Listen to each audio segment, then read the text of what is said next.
Grabación 71, primera carta a Timoteo.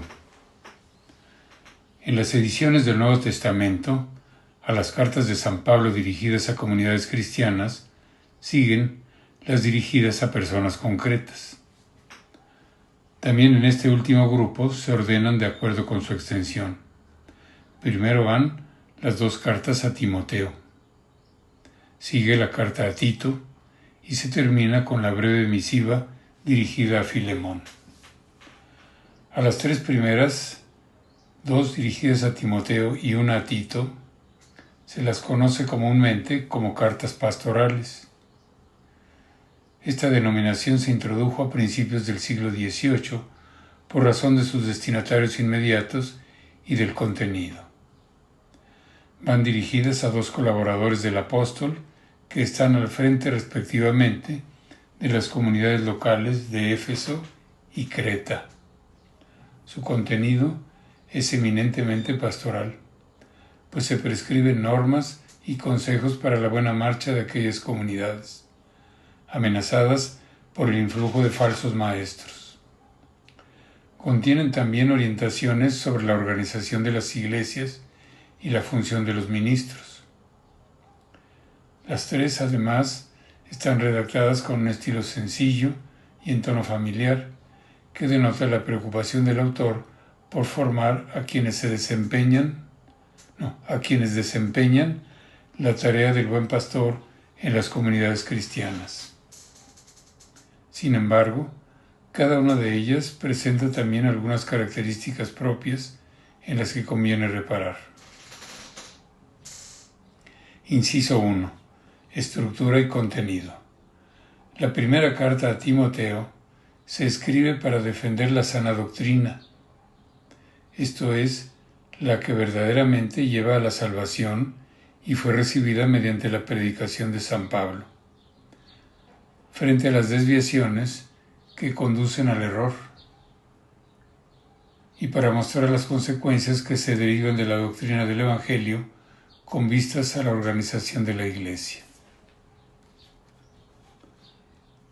Tras unas palabras de saludo, capítulo 1, versículos 1 y 2, en la primera sección se urge a Timoteo a defender la recta doctrina frente a las enseñanzas de los falsos doctores. Capítulo 1, versículos 3 al 20. A continuación, una vez asentada la solidez de la doctrina de la fe, se enumeran algunas de sus manifestaciones prácticas. Puesto que lo principal es la relación con Dios, en la sección segunda el apóstol instruye a su discípulo acerca del modo de dirigir rectamente el culto, especialmente la oración y la participación en las asambleas litúrgicas. Capítulo 2, versículos 1 al 15. Las instrucciones de la tercera sección se refieren a las cualidades exigibles a los que ejercen un ministerio en la comunidad cristiana, que han de ser adecuadas no solo para la edificación de todos los fieles, sino para ofrecer una imagen real y atractiva de la Iglesia ante los de fuera. Capítulo 3, versículos 1 al 16. Por último, con un tono aún más familiar que antes, de modo que resulta difícil encontrar un esquema sistemático en el orden de la exposición, el apóstol exhorta y aconseja a Timoteo sobre el modo de comportarse y relacionarse con los demás, ancianos, viudas, presbíteros, esclavos, gente pudiente, falsos maestros. A todos ha de dispensar una cuidadosa atención. Capítulo 4, versículos 1 al 6, 19. La carta termina con unas breves palabras de despedida en las que se insiste de nuevo en la idea fundamental, la custodia fiel del depósito de la doctrina recibida. Capítulo 6, versículos 20 al 21. Inciso 2. Ocasión de la carta. En esta carta, Timoteo aparece al frente de una comunidad cristiana implantada en Éfeso que tropieza con los obstáculos propios de los comienzos. El ambiente pagano, las doctrinas desviadas de algunos falsos maestros y las costumbres relajadas de ciertos cristianos preocupan al apóstol. Timoteo recibe el encargo de mantener la doctrina recibida y estimular la vida cristiana de los fieles. En otros escritos del Nuevo Testamento se menciona la actividad de Timoteo como colaborador de San Pablo. De él se dice que lo acompañó como un hijo con su padre. Según el testimonio de los Hechos de los Apóstoles, Timoteo era hijo de padre gentil y madre judía, piadosa cristiana. En su segundo viaje misional, Pablo, a su paso por Listra, recibió excelentes referencias de este joven cristiano. Después de haberlo circuncidado, lo llevó consigo como colaborador y ayudante en la fundación de las iglesias de Filipos y Tesalónica. Se menciona que estuvo en Berea y que desde Atenas el apóstol lo envió a Tesalónica. De nuevo aparece en Corinto junto a Pablo y lo acompaña por Éfeso, Macedonia y Asia Menor. En su tercer viaje, lo acompañó Macedonia y Asia Menor en su tercer viaje. En las cartas de la cautividad se dice que estuvo junto al apóstol en la cárcel. La carta a los Hebreos habla de su puesta en libertad, aunque no detalle el tiempo ni las circunstancias. De su carácter cabe destacar la fidelidad con que siguió a San Pablo. Debía ser muy joven cuando el apóstol ruega a los cristianos de Corinto que lo traten con respeto, y no debía de tener muchos años cuando recibió la misión de presidir la iglesia de Éfeso. En esta carta se mencionan algunos pormenores acerca de la actividad de San Pablo, de los que no se habla en otros escritos del Nuevo Testamento. En concreto, se dice que el apóstol dejó a Timoteo en Éfeso cuando marchó a Macedonia y que confiaba en regresar pronto junto a él. No es fácil encajar esas actividades en ninguno de los viajes del apóstol narrados en Hechos, pues cuando San Pablo partió de Éfeso hacia Macedonia, en su tercer viaje, no aparece que Timoteo se quedara en esa ciudad, sino que acompañó al apóstol, como se ha señalado.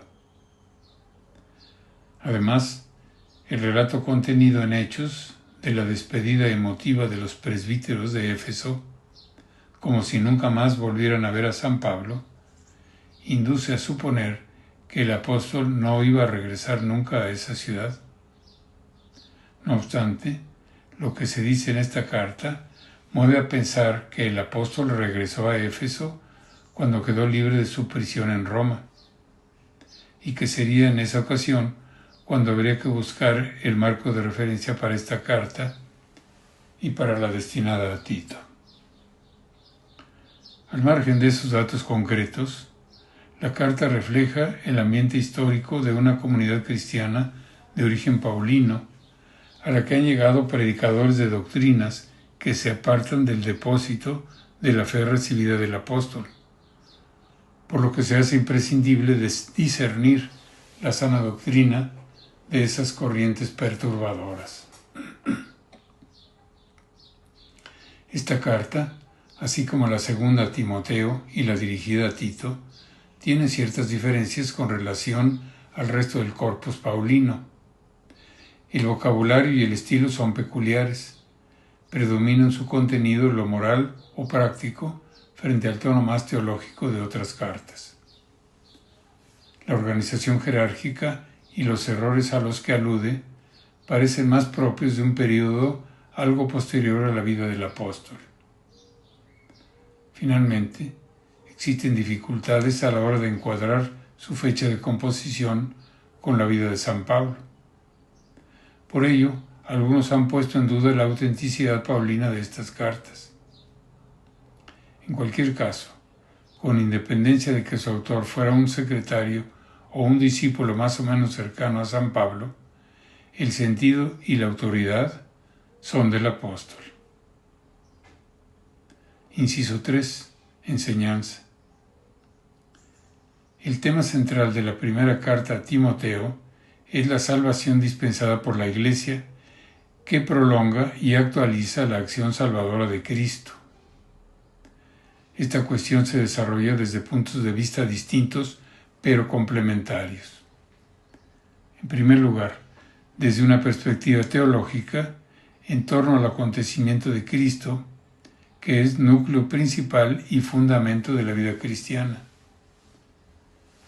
Pero también desde un plano más orientado a la práctica, como el ordenamiento de la actividad que desarrollan los miembros de la Iglesia, de acuerdo con la propia vocación, y en particular la de aquellos a los que se ha encomendado algún ministerio al servicio de la comunidad. Jesucristo y la salvación.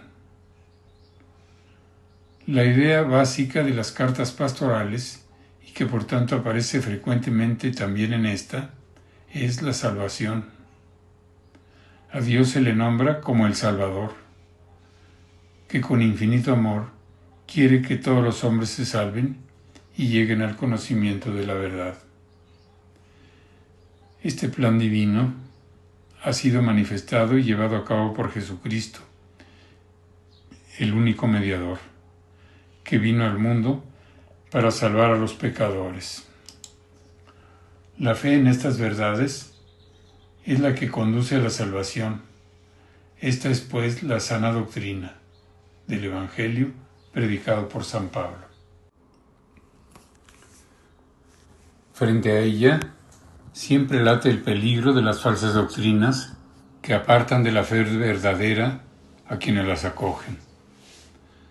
De hecho, una de las más delicadas cuestiones que hubieron de afrontar las primeras generaciones de cristianos en Éfeso y otras iglesias fue el discernimiento de la fe genuina entre las numerosas interpretaciones particulares que se predicaban entre ellos, impregnadas ya de nociones específicas de las tradiciones judías, ya de elementos propios de la religiosidad helenística que eran ajenos al mensaje cristiano. La Iglesia. El tono cordial y a la vez exigente de la carta testimonia hasta qué punto la Iglesia es una familia, la casa de Dios, no solo en la doctrina, sino también en la realidad práctica. Esa Iglesia es columna y fundamento de la verdad, y por eso le corresponde conservar el depósito recibido.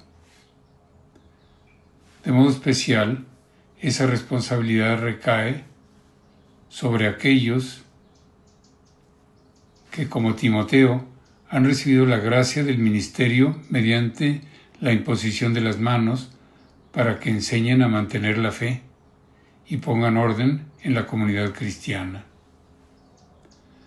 Cuando se recibió esta carta, aún no estaba establecida la terminología de los diversos ministerios, ni definidos plenamente los cometidos de las órdenes sagradas en la jerarquía de la Iglesia, como aparecería posteriormente en los escritos de San Ignacio de Antioquía a comienzos del siglo II.